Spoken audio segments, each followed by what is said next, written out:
Olá, sejam todos muito bem-vindos. Você está no canal do Escritor Cínico. E eu trouxe para vocês um livro que eu comentei no vídeo anterior, que saiu na semana passada, que foi um livro que eu disse que eu estava gostando muito, já estava em 60%, e que agora eu terminei de ler. Agora não, já terminei de ler há uns 4 dias. Trata-se de Devoradores de Estrelas, do autor Andy Weir. Depois da vinheta, eu converso com vocês sobre esse livro. Até já. Então vamos para aquele meu aviso, que você já sabe qual é, já que você frequenta o canal. E se você chegou agora e caiu de paraquedas, vai conhecer. Que o aviso é, se você não é inscrito ou inscrita no canal, não deixe de se inscrever. E ao fazer isso, toque naquele sininho que tem do lado da inscrição, para que você receba sempre os vídeos que eu postar aqui no YouTube. Independente de ser inscrito ou inscrita, não deixe de comentar, porque isso é muito importante para o canal, e de compartilhar esse vídeo, porque a gente precisa. Nós já estamos com 877 inscritos, ou 876, mas a nossa meta é chegar a 1000, e você pode ajudar nisso. É tão fácil. Aí você vem sempre aqui e não se inscreve. Segundo eu pesquisei no YouTube e no meu próprio canal, as pessoas que colocam o gostei não são inscritas no canal. Vamos reverter isso? Andrew Taylor Weir, também conhecido como Andy Weir, é um escritor norte-americano que está com 51 anos. Ele nasceu em 1972. Andy sempre foi um apaixonado pelas coisas do espaço, por astronomia, que ele considera o seu hobby. Então ele escreve o livro Perdido em Marte, que foi o seu primeiro trabalho. O livro fez um enorme sucesso, eu li e gostei, e também houve um filme com o ator Matt Damon, que fez o papel principal, que é o astronauta que fica em Marte porque esquecem dele. Tipo, Esqueceram de Mim. Perdido em Marte é muito irônico, é muito engraçado. Cada capítulo ele faz uma piadinha, o personagem principal, com a sua própria situação. Eu não sei se esse é o segundo livro que ele lançou após Perdido em Marte, mas é o segundo livro que eu li. E nós vamos comentar sobre ele agora. Devoradores de Estrelas é um livro que, para ser comentado, a gente tem que dar spoilers. Então, quando eu falar de situações que são spoiler, eu vou avisar. E se aqueles que quiserem parar, podem parar de ver o vídeo e partir para ler o livro, ou então partir para ver outro vídeo aqui do canal, ok?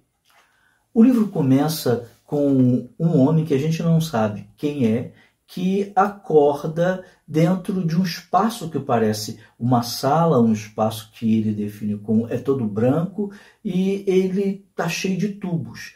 Então ele vai e tira esses tubos, né, que estão tanto na veia do braço direito como na do braço esquerdo, e tubos também na sua boca e na sua narina, e aquilo está sufocando ele. Então ele tira aqueles tubos todos, e quando ele olha para o lado esquerdo e depois para o lado direito, ele vê que tem 2 pessoas ali com ele, mas ele não se lembra de nada, ele não sabe onde ele está, ele não sabe o porquê que ele está ali, e o pior de tudo, ele não sabe o nome dele e quem é ele.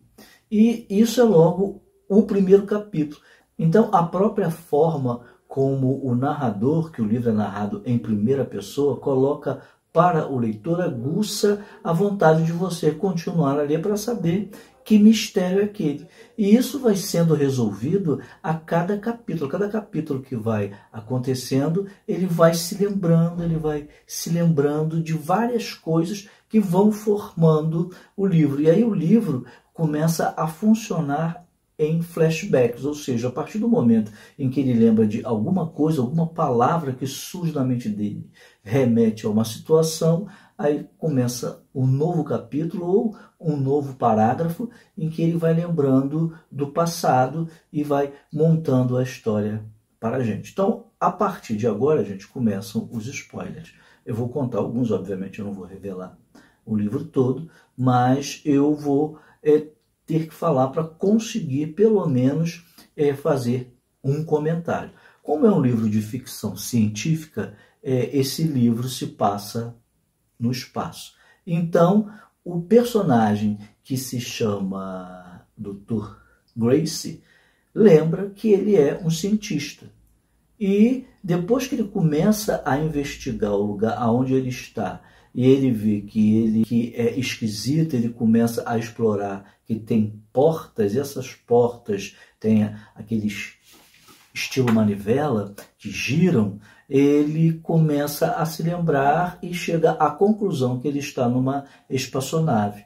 E aí ele chega até a sala de controles e ele, verificando os instrumentos e as telas dos computadores, ele vai se lembrando aos poucos que espaçonave é aquela, se lembra do nome, se lembra de como tudo aconteceu até aquele momento dele estar ali.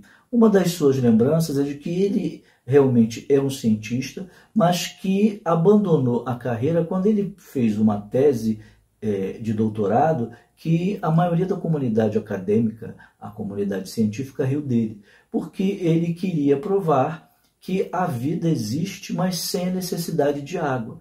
E aí a comunidade científica não aceitou aquilo, dizendo que era uma ideia absurda. Para que a vida existe, tem que ter água.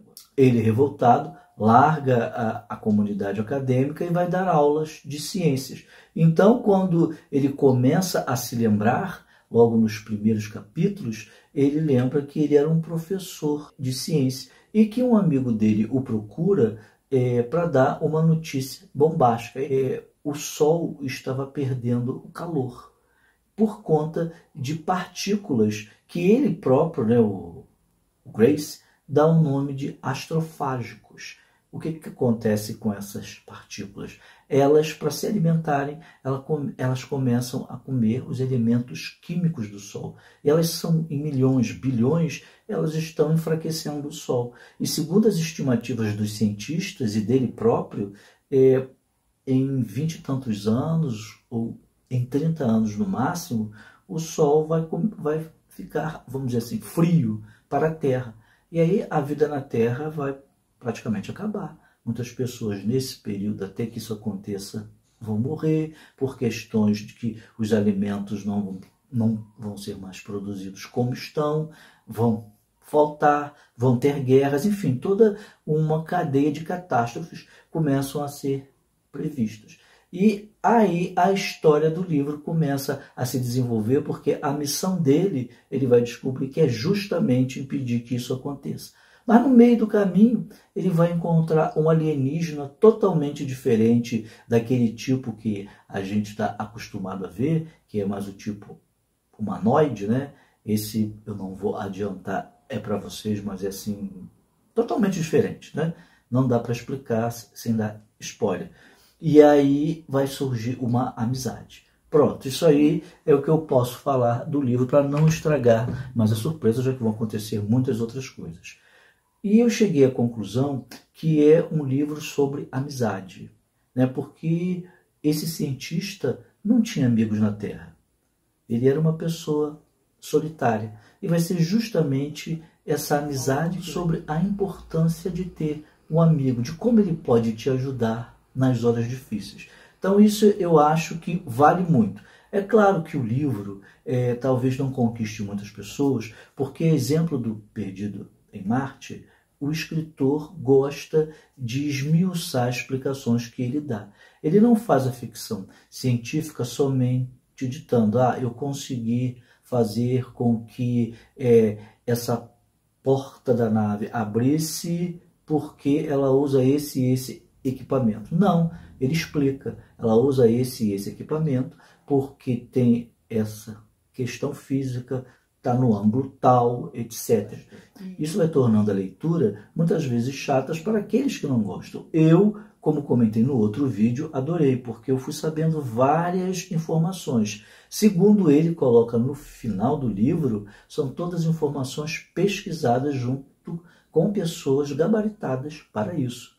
Mesmo que em alguns momentos você sinta que tem uma forçação de barra, mas essa forçação de barra é para a questão literária da história, não no que diz respeito às informações. É o que eu acredito, porque muita coisa ali eu não sei, então se ele estiver falando besteira, eu acabei comprando como se fosse verdade. Mas eu acredito que não, né? Afinal esse livro foi distribuído, foi vendido para milhares de pessoas, e ele me parece ser um autor responsável que não iria publicar fake news e sujar o nome dele à toa, principalmente depois do sucesso do primeiro livro. Então, esse fator de explicar as situações que acontecem no espaço e a forma que você pode tomar determinadas decisões e vai redundar em outras, mas explicando isso de uma forma didática, foi também o que me cativou nesta história. Então é por isso que eu recomendo que vocês leiam Devoradores de Estrelas. Claro que esse não é um livro, é da minha vida. Não vou dizer que ele está entre os meus 10 melhores livros para eu ler sempre. Mas é um livro que me divertiu, é um livro que me fez refletir, é um livro que vale a pena a gente ler. Eu, no outro vídeo, disse que estava lendo no celular. É verdade, eu li esse livro todo no celular. Mas quando eu terminei, o livro sumiu. Eu procurei em várias pastas do celular e não consegui achar. Então eu tive que baixar uma amostra no Kindle para mostrar para vocês, para aqueles que ainda não conhecem, como é a capa. Mas é mais um livro que eu leio de forma digital e que eu gosto muito. Então, se você gostou desse vídeo, mais uma vez, deixe o seu like e nós nos encontramos no próximo vídeo. Até lá!